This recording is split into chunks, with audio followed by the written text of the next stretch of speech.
right. Spectacular. Welcome, ladies and gentlemen. It's great to see you, old friends and new. I am Jeffrey Rosen, the president of this wonderful institution, and I'm so glad to welcome you to the latest of our town hall programs here at the National Constitution Center. The National Constitution Center, as those of you who have been here before know, is the only institution in America chartered by Congress to disseminate information about the U.S. Constitution on a nonpartisan basis. And our topic today is one of the questions of political structure that involves a bipartisan reform more at the heart of American democracy than almost any other on the table in America today, and that is the redistricting system. This great panel arose from a dinner that Congressman Lowenthal and I had in DC a few weeks ago, sponsored by No Labels, which is a group that tries to bring together Republicans and Democrats over issues of common purpose. And at this dinner, David Brooks, the New York Times columnist, was interviewing Bill Gates. And Brooks asked Bill Gates, could anything be done to reduce the polarization in America and in Congress today? And Gates said, I'm not a political expert, but if I had to identify one reform, it would be the end of political gerrymandering and nonpartisan redistricting. And the congressman leaned over to his table mates and said excitedly, I've got a bill to do exactly that. And I said, well, I've got a Constitution Center that's designed to promote nonpartisan debate about exactly that topic. Let's put on a show. So he generously agreed to come from Washington to discuss this topic. We decided to get the world expert in among scholars on partisan redistricting, whose work I've so admired, and I want to introduce him properly. So let me introduce my friend and colleague Justin Levitt, who's an associate professor of law at Loyola School of Law and national expert on constitutional law and democracy, who's testified before Congress extensively. He has the website All About Redistricting, which tracks the progress of state and federal redistricting, and it includes some extremely cool games about redistricting that we will talk about later today. And now just to introduce the congressman properly, he's currently the U.S. House Representatives of the newly created 47th Congressional District. He ran for the Long Beach City Council in 1992 and served for 6 years, and then was in the state assembly and a state senator. As a state assembly member, he paved the way for the creation of California's first ever independent citizens redistricting commission. So California is one of the two states, along with Arizona, that actually has in place an example of the kind of nonpartisan redistricting that we're going to be talking about today. And in August 2013, he introduced a national bill designed to create independent redistricting commissions for the U.S. House of Representatives. You know the drill. Those of you who've been here before, please turn off your cell phones and write down your questions on cards that our great town hall team will distribute, and will take your questions as the discussion begins. Congressman, let us jump right in. How did you become interested in the necessity of creating a nonpartisan commission in California? Tell us about that first. Well, I was elected in 1998 in a very highly competitive seat in California. After the 2000 census and the 2001 redistricting process, in which California state legislature really did the congressional drawing of lines for the congressional seats in California, for the state senate, the state assembly seats, and also our Board of Equalization. Those were all done by the state legislature. I participated in that. I also represented what was the 5th largest city in the state of California, which is the city of Long Beach. And as part of that process unfolded, as the legislature and, began to cut a deal to protect incumbents, and Democrats and Republicans, we all kind of got together, I saw that my city was being carved up, and that we were not going to have a really representative. Our representative was going to be eliminated. He was a Republican. They were going to put his seat out in the Central Valley. They were going to have a new Democratic seat that came down near where my city was, and there was not going to be. So I joined in the formation with a kind of other malcontents. My issue of the malcontents was redistricting. There were 3 Democrats, 3 Republicans, and we joined together to form what was called the Bipartisan Caucus. And then I worked on this in 2002, 2003, and then I introduced my first redistricting bill for California in 2003 and couldn't even get a second in the legislature. No one even wanted to deal with it, neither party. But that started a process. And then over the years, I kept pushing it. Finally got it out of the state Senate. It got buried, and then the governor and the good government types picked it up, changed it a little bit, and put it on the ballot, and that led to the California. And then both parties opposed it, and then there was and R1 originally did not have congressional lines in it, but then later on we had another ballot initiative to include the congressional lines, and then I think the Democratic and Republican parties also put on at the same time a ballot initiative to end it all, not to have it at all, the redistricting to include the congressional seats won, and that's where we are today. We had our first redistricting by an independent commission in the 2011, and they actually created a seat where no incumbent wanted to run in that I ran in, so I ran against 8 other candidates and actually won a seat. Not because of the redistricting, but because there was a seat that was more competitive and none of the incumbents wanted to run for. Fascinating. Professor Levitt, give us a sense of why this is important. Why did Bill Gates say that partisan gerrymandering is more responsible for polarization than anything else? And well, that's my first question. Why is it important? It comes back to something the Congressman just mentioned, actually, and I'll tell another anecdote from the redistricting cycle he just mentioned in 2000.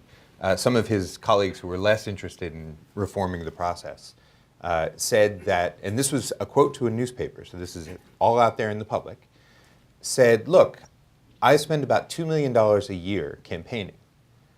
I can spend $20,000 and give to a consultant, and the consultant will draw a district that I can win in. And all of my colleagues are going to spend this $20,000 and give to a consultant and draw a district I can win in. Those who don't, God help them. God help them in that context is shorthand for they're going to have to actually respond to their constituents, right? If they don't draw a district I can win in, I'm going to have to actually talk to the people I represent, understand what they want, and vote accordingly.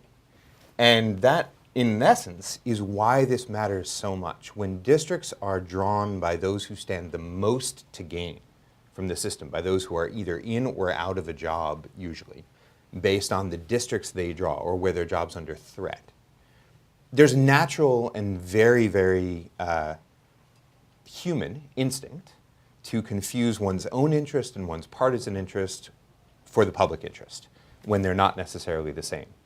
And that often means, exactly as the Congressman just mentioned, carving up real cities, carving up real communities, taking some voters and not others, cherry picking where those who are drawing the lines, where the politicians who are drawing the lines, cherry pick their voters rather than the voters choosing their politicians. And that leaves a disconnect between communities, cities, real areas, and representation. You've got individuals who don't represent anything other than a D or an R, or in the rarest of cases, some other party. But there's no sense, exactly as the Congressman mentioned, like there's a group of people who can talk to one person who represents their interests in the state house and the state senate and Congress. And so what districting really does is it's the first connection, the most fundamental connection between we the people and our representatives. It determines which of us have a voice.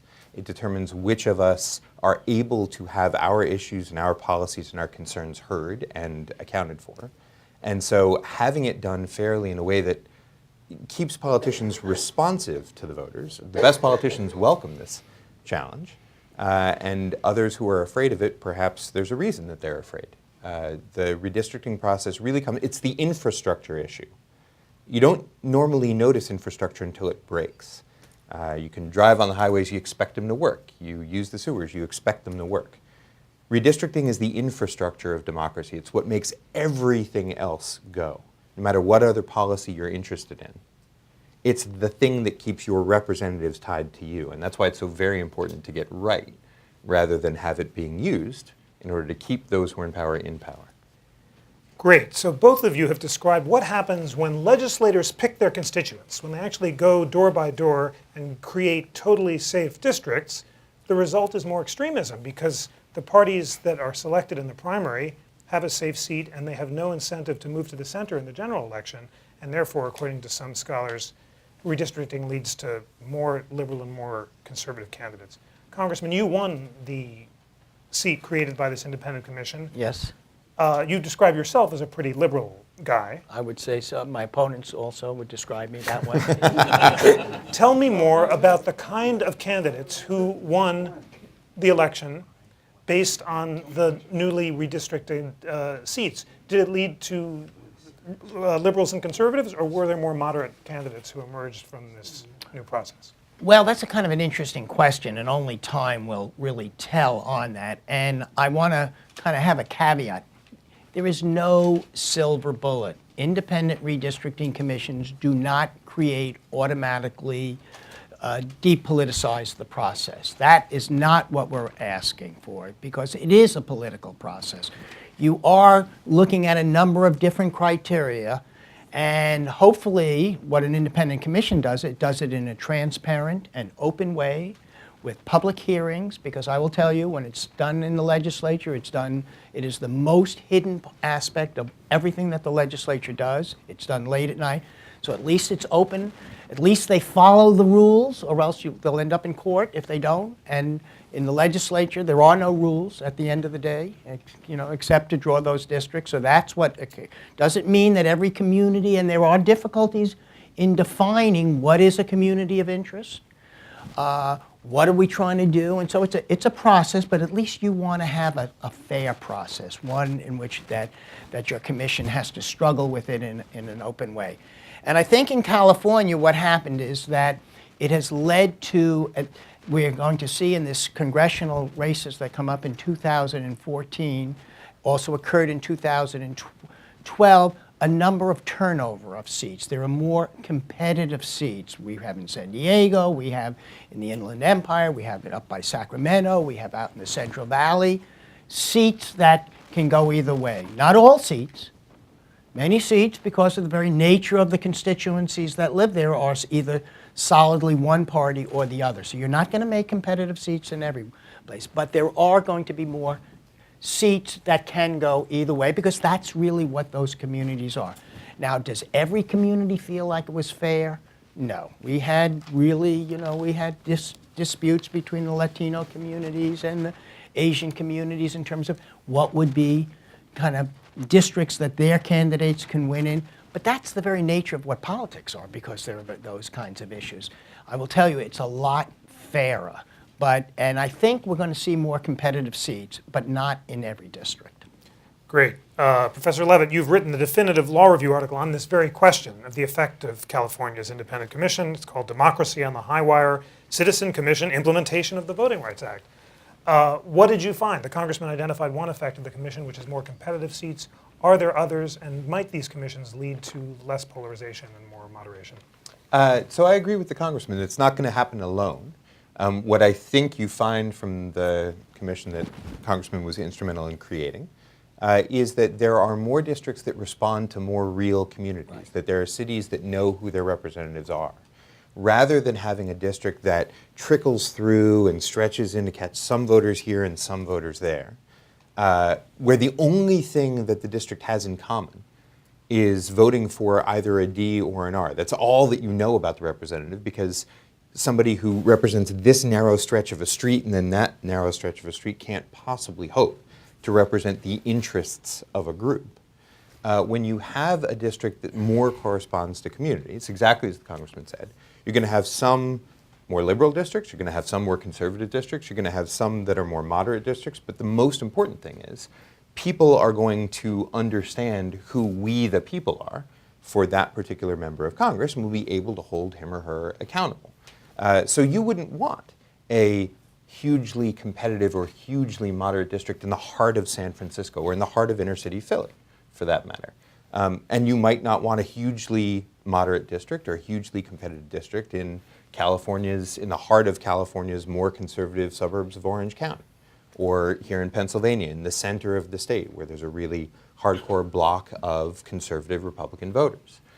That's not appropriate, because the people from that area have certain desires, have certain wishes, want their representatives to respond to them. And having that breadth of view and opportunity is actually part of what makes the legislature work.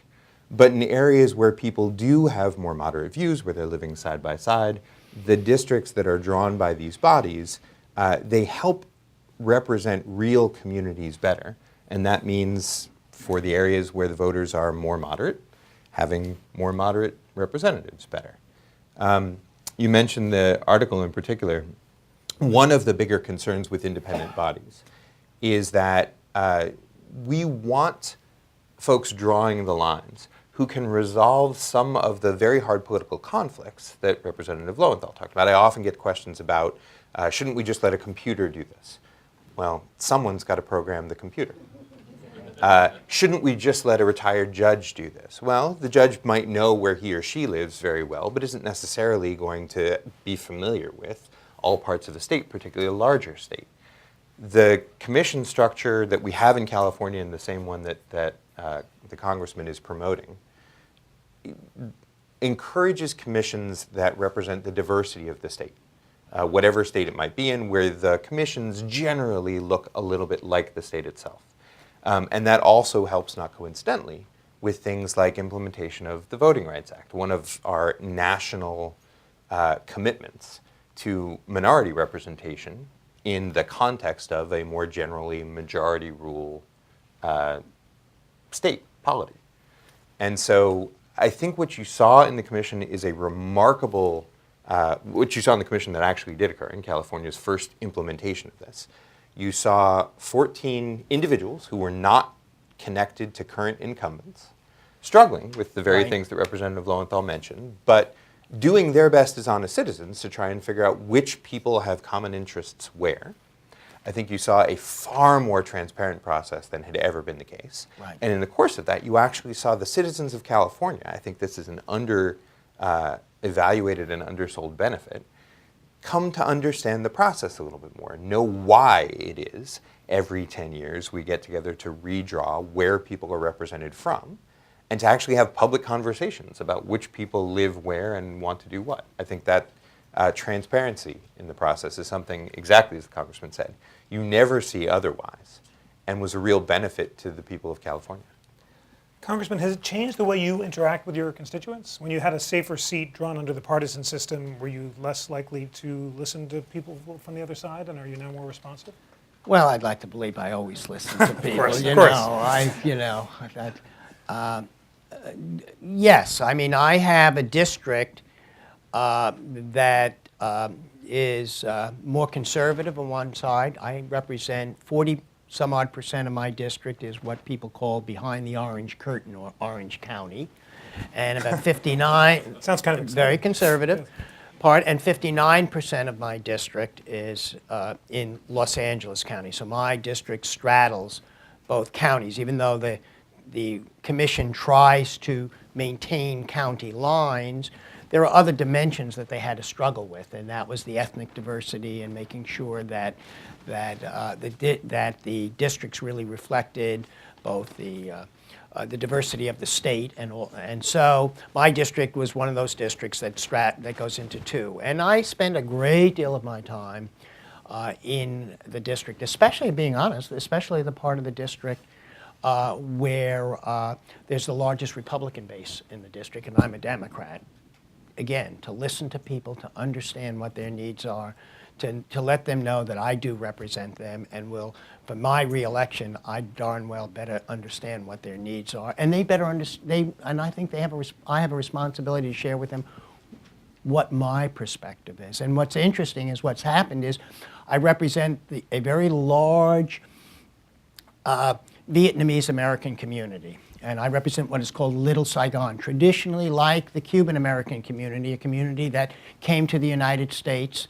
The Vietnamese American community came in after the fall of Saigon in 1975, and so it's a relatively recent community, as the Cuban community was after rise of Castro in 1959. But what happened is that this community tends to be a more conservative community. But I have learned in listening to them about issues about human rights issues, and I've become a champion. I joined the Foreign Affairs and became a member of my first term of the Tom Lantos Human Rights Commission, and have been leading and listening to that community in terms of working on human rights issues in Vietnam. That's because I listened to that community. I wouldn't do that as much, probably, although I like to believe I would, if I was just in a safe district that really was a district that I had either represented for many years. And so I think that is one of the benefits that community, and hopefully that community will respond regardless of political ideology. We'll see in in this election coming up in 2014, whether they're getting the kind of representation they want. It's going to be very interesting to watch that, to see what happens. What a concrete and dramatic example of responsiveness. So, Professor Levitt, on your great blog, all about redistricting, you have some thrilling redistricting games, including one that I printed out, although I think it's cooler to download the mobile app. And I really don't understand it. I tried to read the instructions.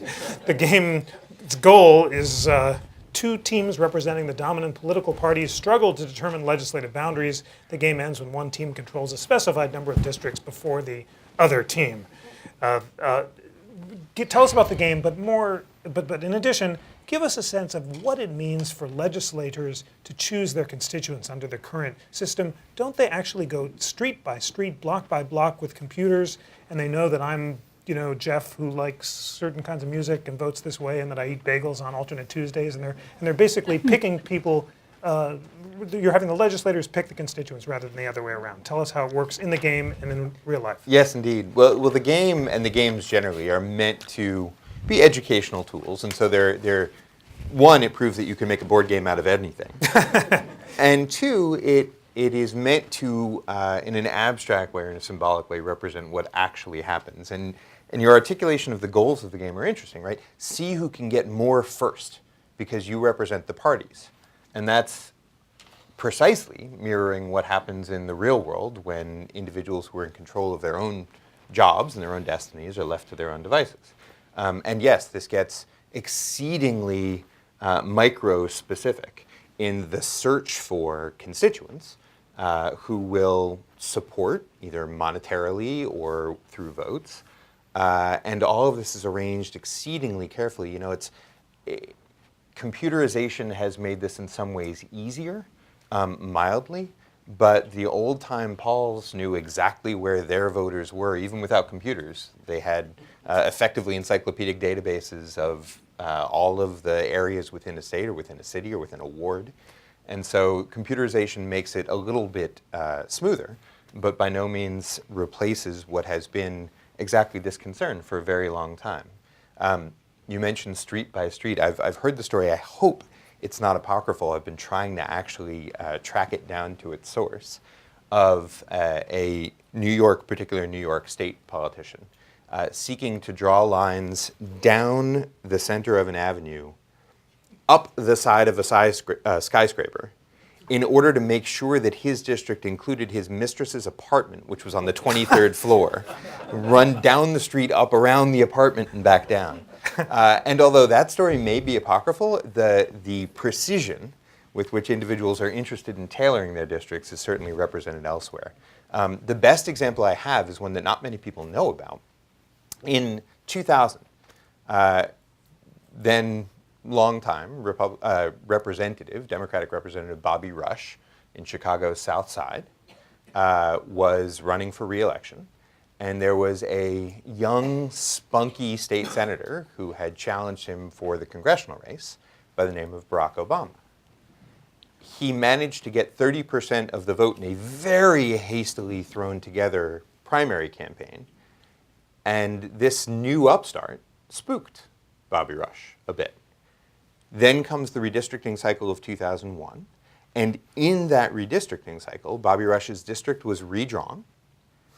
And it, wholly coincidentally, carved out the house where Barack Obama was living. And by carved out, I mean the district was drawn a block to the north, a block to the west, and 2 blocks to the south. The east is Lake Michigan, so there's nothing over there. And there's absolutely no reason that you can think of to draw the district that way other than get rid of that guy because I don't want him challenging me again. And Barack Obama was not the only person drawn out of Bobby Rush's district. Every single individual who ran against Bobby Rush in either the primary or the general election had his or her house carved out by a block or 2 on either side. That tells you something not only about the specificity, but if you think about that, that's a district drawn in order to keep the voters from having another option.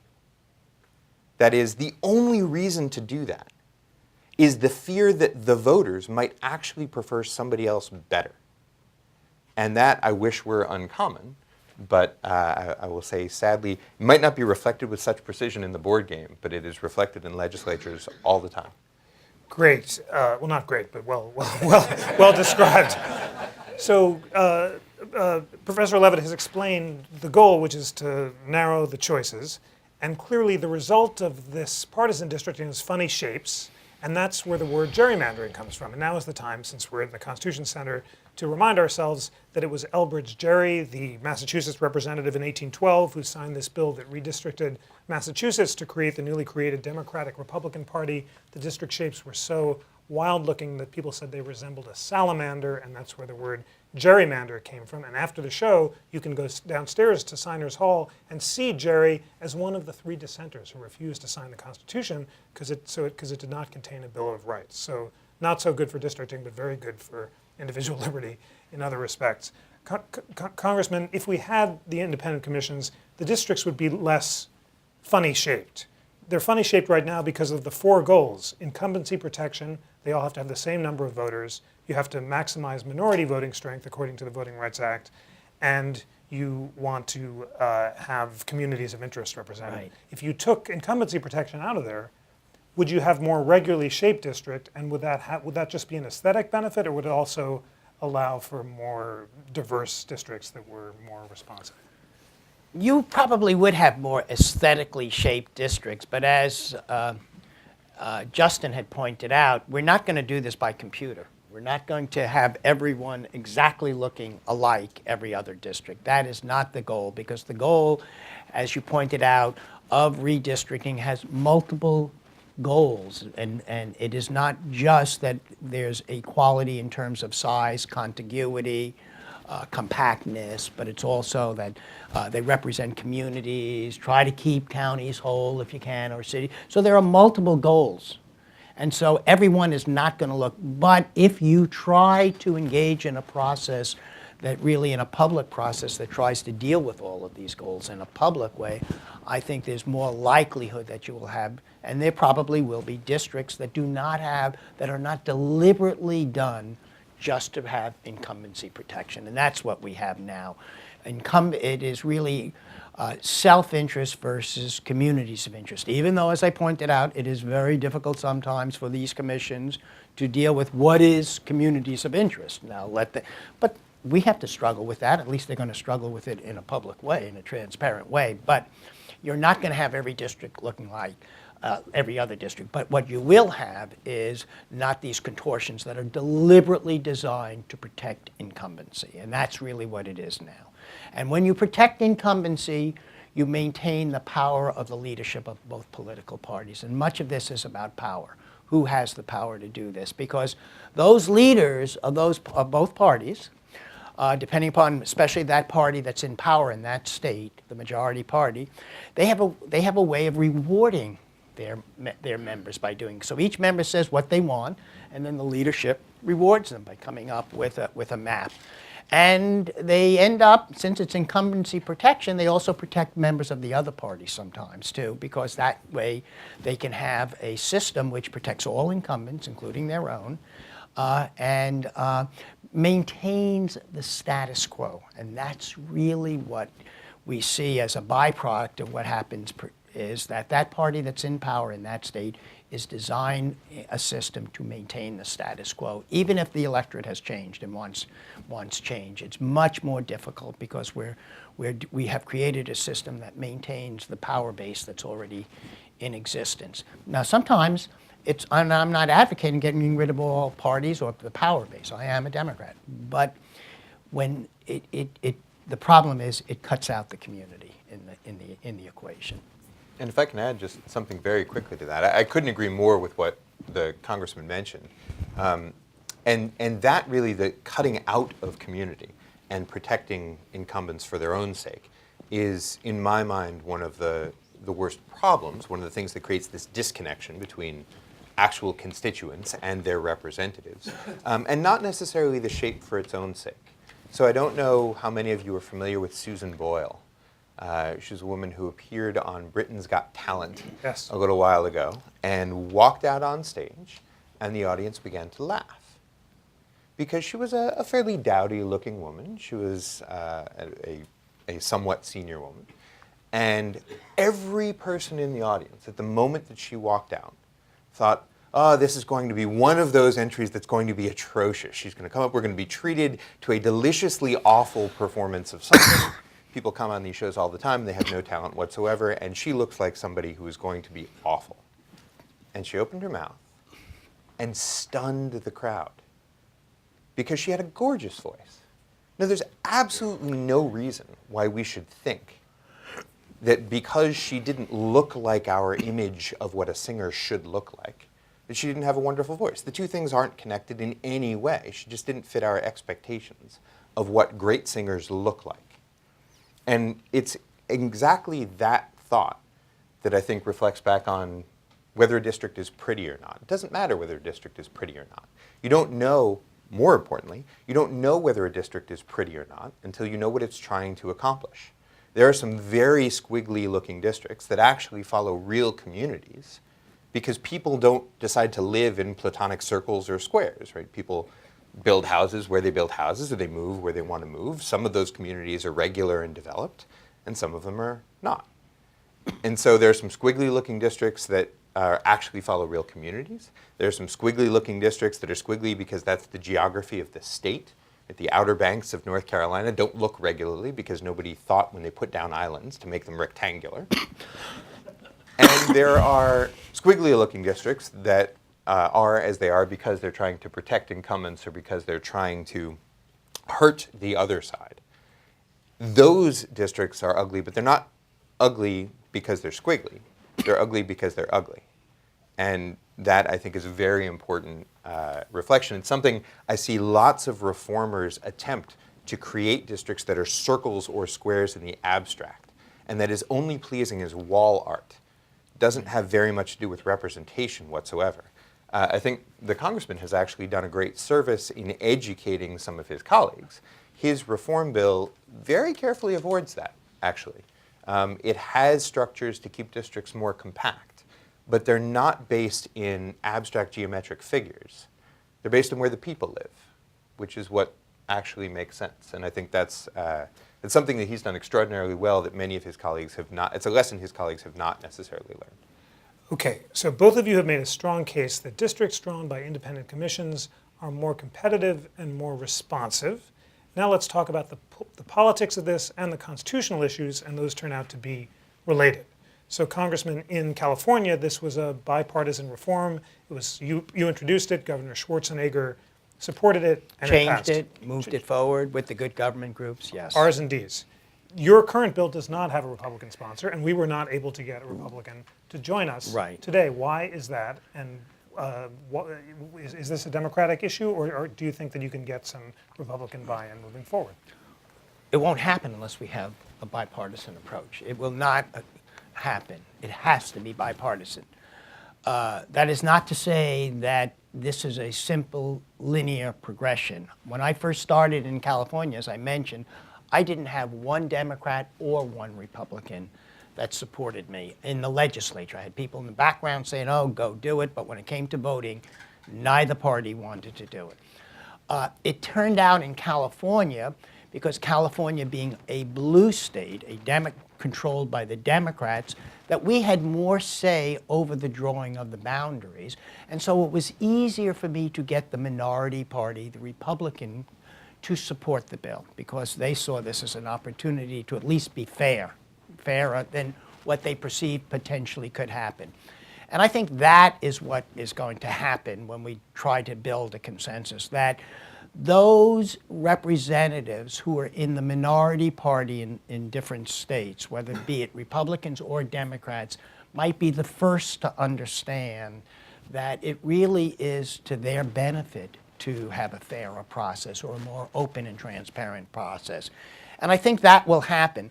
But it will not take place because I, as a Congress member, and there's a number of Congress members already who are thinking about doing this, have bills, and those bills will evolve and change, but it will really take people like yourselves to really push the Congress. It's going to take things like the League of Women Voters and Common Cause and groups such as that, and having debates like this, newspaper articles. We're going to do more now, not because I think some members of Congress want to do this, because again, I mentioned this is about power and giving up of power, and it's very hard for elected officials to give up power, even though it may be in their best interest and they may ultimately have more power, but they're not wild about doing that.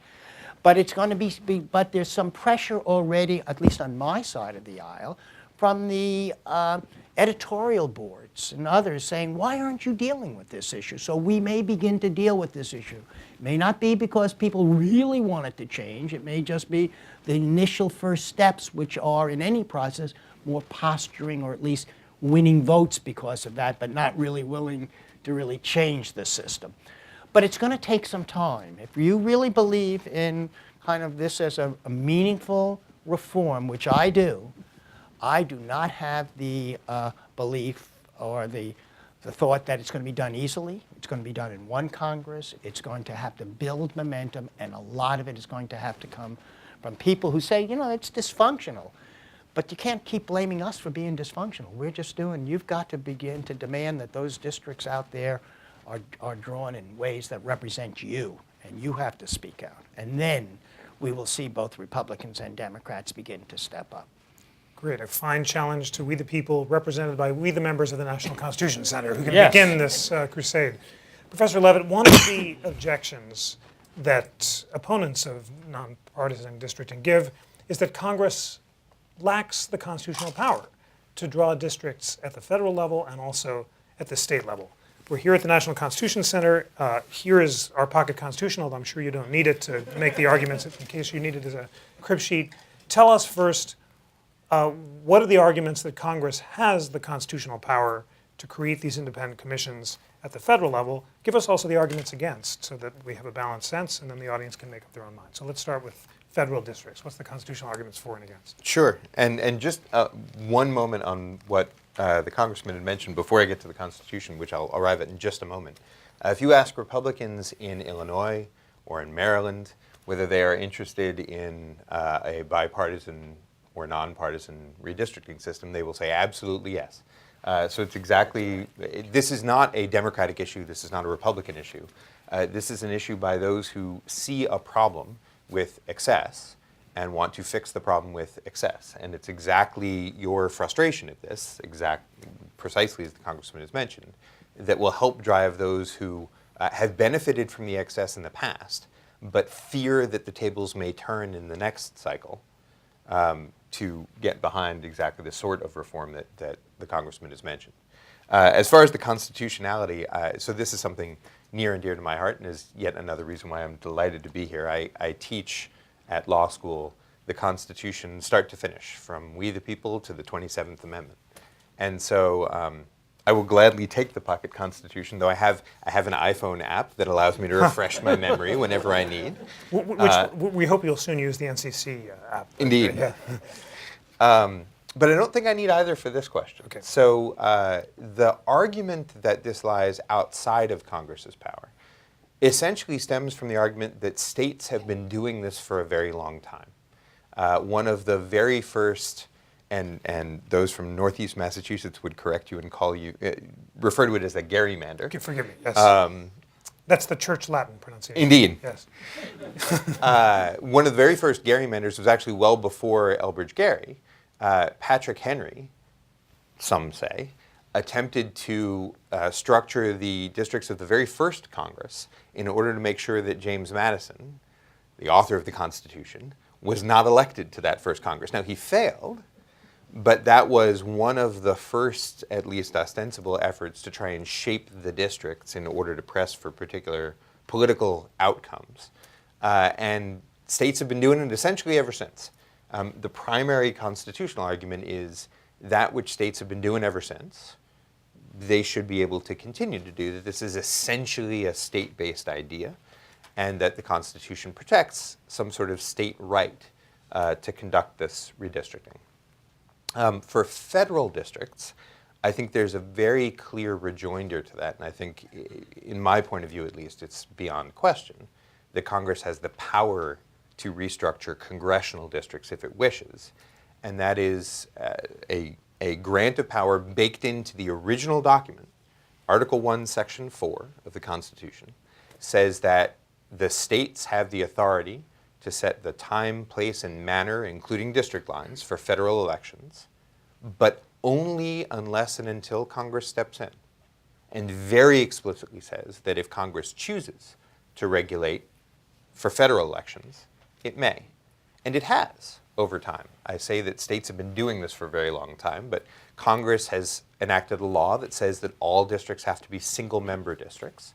It's the reason why there is not more than one representative from Congressman Lowenthal's district. Congress has, in the past, decided that districts have to be compact in a certain way, or that they have to be contiguous, that all parts of a district have to be touching. Curiously, that's not a requirement today. So if a state legislature were inclined to make a congressional district that looked like a smiley face with a dot here, and a big sweep in the center, they could. But that's only because Congress has stepped out of the realm of regulation. The Constitution, I think, pretty clearly gives Congress the authority to regulate that, and the Supreme Court agrees. So just this last year, the court decided in a case based on voter registration that yes, indeed, states have first crack at this, but if Congress decides to regulate the process by which we elect people, including district shapes and where they lie, that there's unquestioned authority in Congress to do so. Wonderful answer. You didn't need the pocket constitution, but I'll just read Article 1, Section 4 to reinforce Professor Levitt's point for the group. Section 4 says the times, places, and manner of holding elections for senators and representatives shall be prescribed in each state by the legislature thereof, but the Congress may, at any time by law, make or alter such regulations, except as to the places of choosing senators. Just out of curiosity, what was that exception about the places of choosing senators? So that was actually baked in, and I'm not sure it has tremendous relevance today. That was baked into the Constitution when state legislatures elected senators. So before the 17th Amendment, we the people did not actually have the right or the responsibility of electing U.S. senators, except through our state representatives. The 17th Amendment came along and changed that. Now we directly elect senators. It's interesting, there's a whole long constitutional history behind that, and some of you may have heard of the great Lincoln-Douglas debates for the U.S. Senate from Illinois. Those weren't debates to try and convince the people, at least not directly, because the people did not vote for either U.S. Senator Lincoln or U.S. Senator Douglas. They voted for state representatives that then cast their ballots. All of that was designed to convince the people which state representatives the people should vote for. And that ends up driving an awful lot of representation in the state legislature based on who you want your U.S. senator to be. 17th Amendment decided that's too much pressure on the state legislature, changed the way that we elect senators, and I think has rendered that less of a salient issue today. That's great. I want to get to these great questions, but there's a second constitutional question, which, Congressman, if you don't mind my just asking Professor Levitt as well. You've made a strong argument that Article 1, Section 4 gives Congress the power to regulate federal elections. What is the constitutional argument for and against Congress's power to create independent commissions for state legislative elections? So this is admittedly a harder sell and more contested, certainly. And this is, to be clear, something that's not included in Representative Lowenthal's bill. His deals with federal elections alone. But I actually think that he may have more power to change the way that districts are drawn than even he has taken advantage of. And the route's a little more complex. The same section that Jeff mentioned moments ago doesn't give Congress the authority to regulate state elections. Those are generally in the state province. You vote for state legislature, and that's up to the states to figure out how, why, and where. Except that there's a provision in the Constitution called the 14th Amendment, came right after the Civil War. It's the source of an enormous amount of individual rights that we hold against the states. And under the 14th Amendment, Congress has the power to make sure that the 14th Amendment isn't violated. What Congress does in this respect has to be tied to a constitutional problem. What's the constitutional problem I see here? The fact that states are picking and choosing voters based on their partisan affiliation.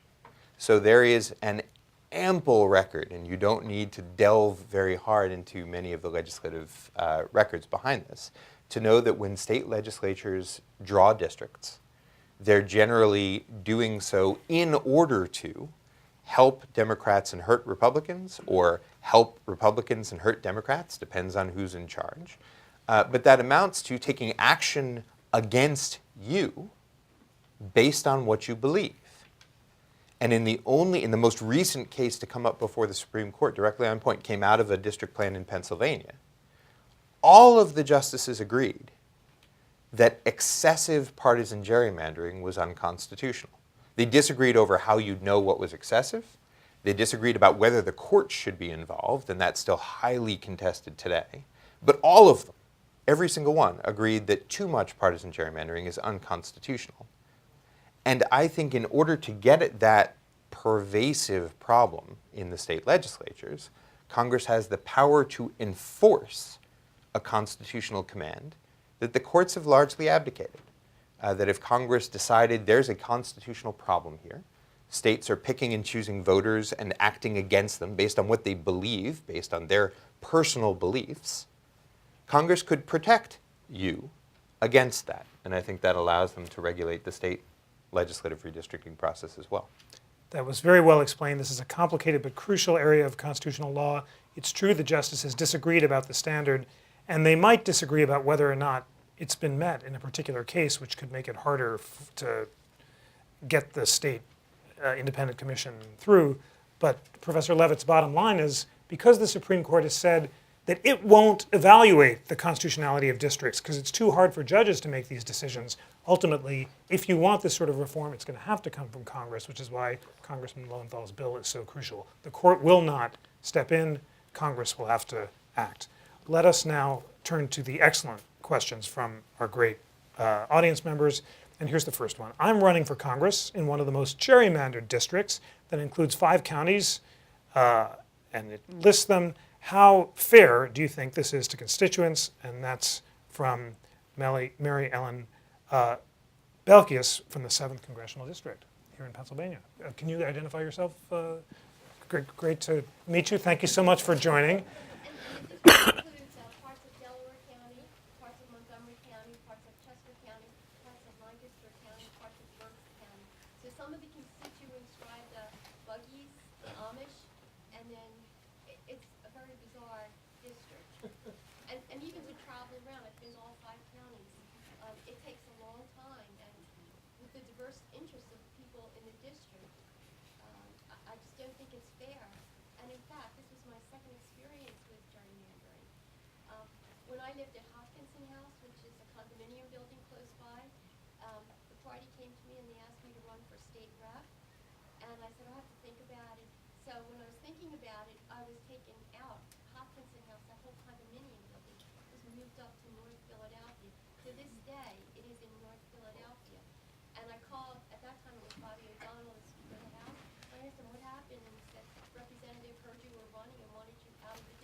A very dramatic example, very close to home. Congressman, is that fair? Is it unusual? And what can be done about that?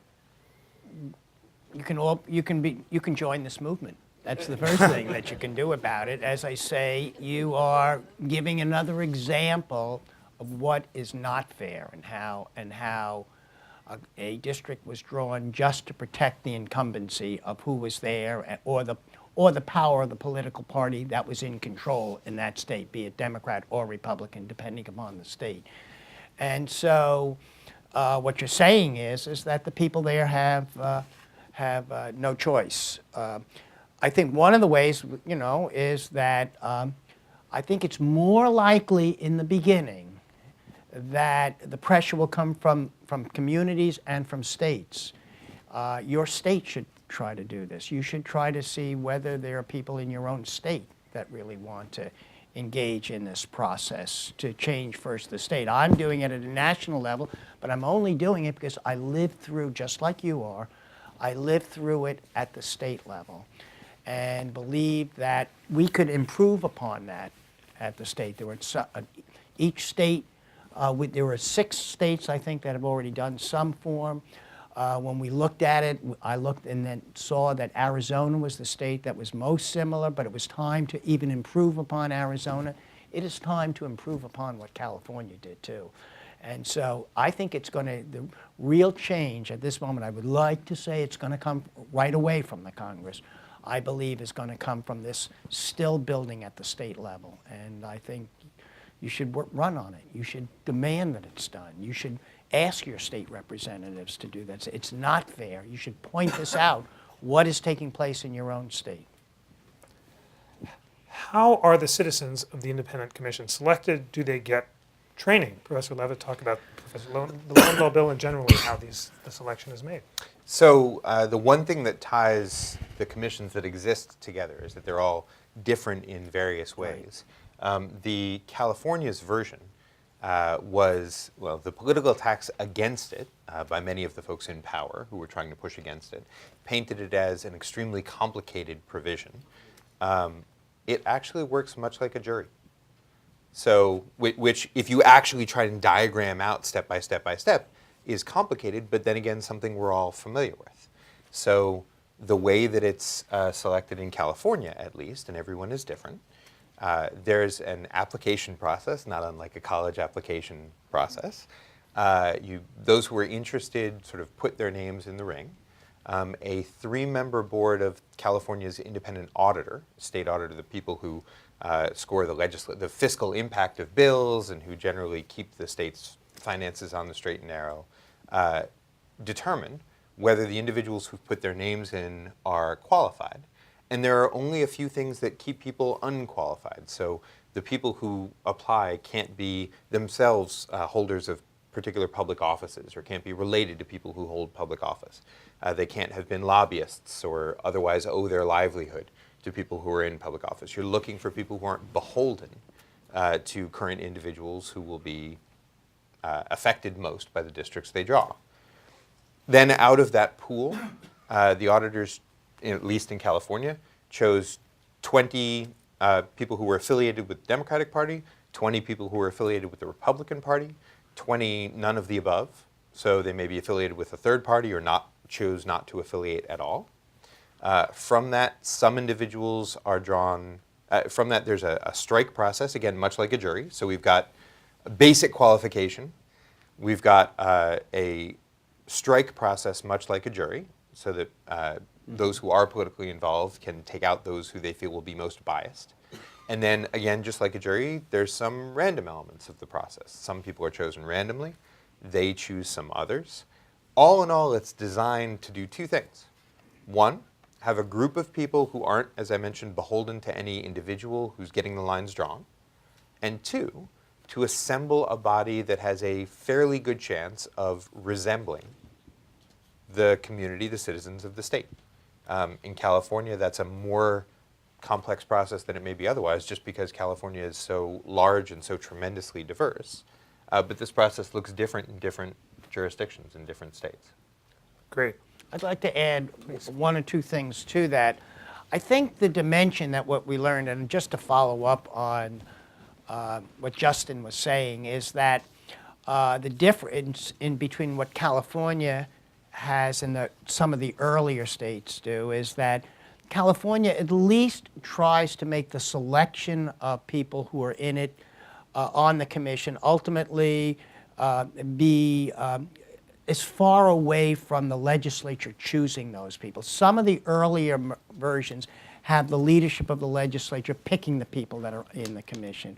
We feel that in the process and what we're going to see, and even in the future, will be, and when we did this, and my staff did this when we introduced our bill, we called up all the states, 7 states that actually have commissions. We asked to speak to everyone on the commission, said, if there was one thing that you would recommend, now many of these commissions are different than the California Commission, and they all said one thing: have the legislature have as little control over the process as possible.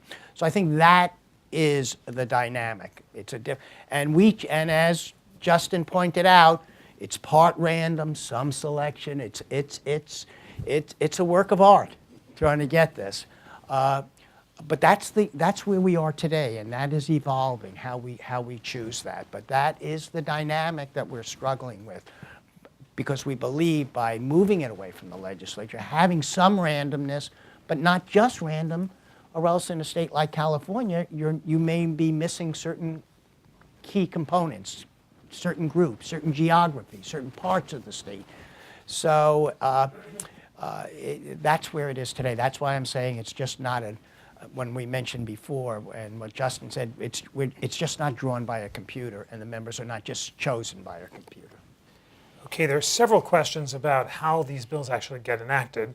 One question asks, what's the likelihood that your bill will go anywhere? Someone else says, I can understand California voting for a nonpartisan commission, but how did this happen in Arizona? And a third questioner asks, what happened in Iowa? How did the citizens get the state government to come up with a more reasonable plan? I mean, you've called on citizens to rise up, but what makes the difference in one state rather than another, and what's the most effective way of actually getting these bills through?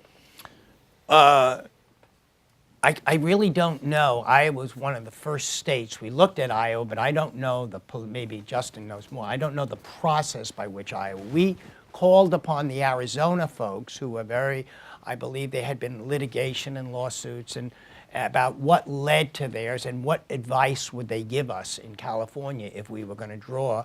And there's no doubt that much of what we did, we learned from and drew from the Arizona model. In California, the way we did it was that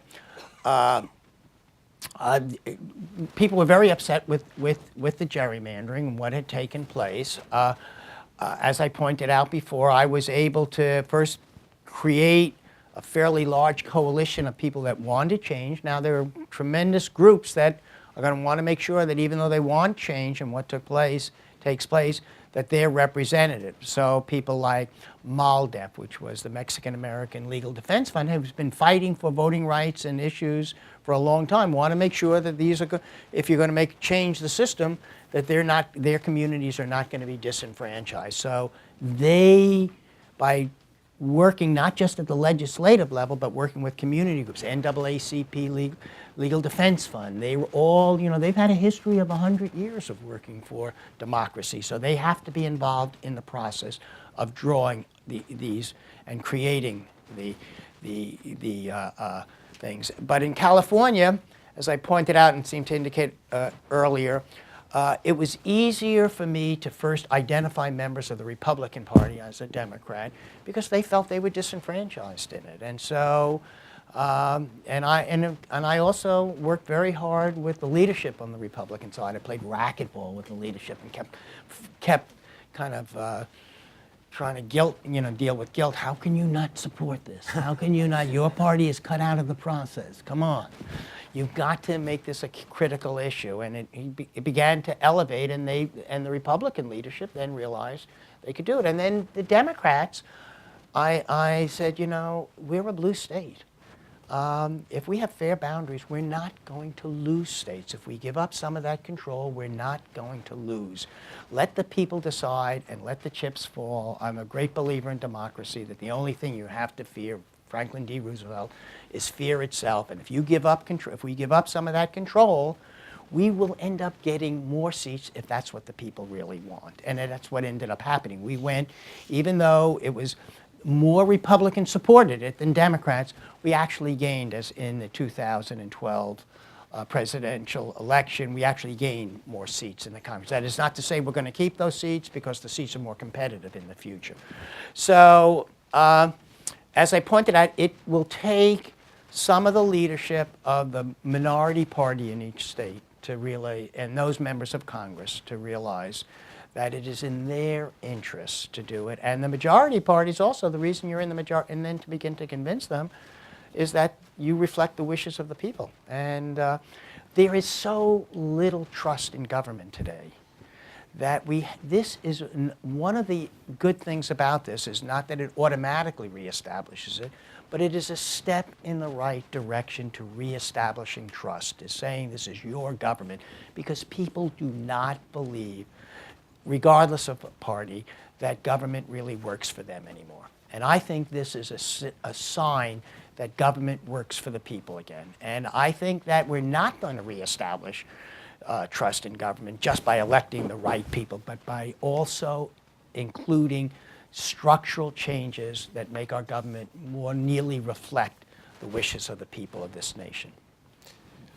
We have just a few more questions, and two of them are about constitutional amendments. I see, sir, you have Justice Stevens' book in the front row, and Justice Stevens was here at the Constitution Center last Monday in one of his 2 public appearances, and he proposes, as a questioner notes, a constitutional amendment that would require congressional districts to be compact. The questioner asks, how should legislatures, commissions, and judges decide when districts are reasonably compact, as Justice Stevens suggests? And then more broadly, another questioner asks, do you agree that the U.S. Constitution should be amended to incorporate the type of independent commission that Californians adopted? If so, presumably because Congress may be unlikely to propose this amendment on its own by 2/3 vote, the questioner asks, how do you suggest that state legislatures be persuaded to call for a constitutional convention? I'll give that to Justin. So there's a lot baked into those questions. Right. There is. And they're excellent questions. On the notion of whether we need a constitutional amendment in order to have districts be more compact, and how that is defined. So it's very rarely defined. In fact, it's very rarely a limitation at all in most state constitutions, which is what governs most redistricting. Those few states that have a requirement that the districts be compact and then further specify tend to have this geometric approach, and it's not one that I like very much. If we all lived in squares, then gauging districts based on squares would be just fine. But you can look at a map of Maryland, the state, and realize the state's not a square, and so dividing that up into squares gets pretty difficult. And you take into account city lines and subdivisions, and it turns out that just drawing a grid doesn't actually lead to representation that's very responsive to where real people live. Congressman Lowenthal's definition, I think, is much better. He's defined compactness, and this is borrowed from California's own provision, as reaching out to take people into a district who live closer than other people. So it's all community-based, it's all people-based, that a district is compact if it includes population that's closer to the center than some other population. And then you don't have districts that squiggle around various groups of people rather than geometry in the abstract. But I'm not sure you need a constitutional amendment for any of that. If Congress wanted to set rules on congressional districts being compact tomorrow, they absolutely could. And in fact, in the past, have. Congress had a law requiring congressional districts to be compact. It was, I would say, honored in the breach more often than not. But that requirement disappeared in the 20s and hasn't returned. But it's much simpler to go that route than to go the route of a constitutional amendment in that respect. As far as an amendment to introduce the sort of commissions that Representative Lowenthal, I am wary of a constitutional amendment. I like the Constitution we've got. I think it could be improved in some ways, but this is not one where I'd want to see a fairly complicated, or at least fairly nuanced, provision built into the constitutional text. If you read the Constitution, I have the great privilege of spending mornings, afternoons, and evenings with it. It contains a set of principles, of aspirations, of requirements. And they're relatively broad, and they're relatively open to construction. And I think that's a good thing. To try and build directly into constitutional text the sort of provision that Representative Lowenthal has sponsored, I think rightly, in Congress, would be an amendment of a different character than the U.S. Constitution has.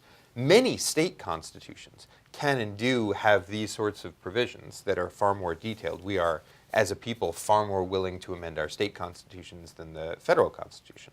And frankly, I think that's more promising in keeping with the nature of the documents that we have. And as far as opening up a state legislative series of conventions to amend the Constitution, I'm wary there as well. If once a constitutional convention is called, there's a great debate about whether it's possible to maintain limits on what that convention does. And I think that the very rough negotiated compromise that we have come to understand as the Constitution today actually is superior to what we might end up with out of a no-holds-barred, full-on constitutional convention. You have to believe an awful lot in your own wisdom. And I'm not so sure that I believe an awful lot in mine, much less those who would be part of this convention, to think that we'll end up with something on the whole better if we essentially turn the page and say, okay, from page one, how would we rewrite this thing? I'm a little wary of those efforts.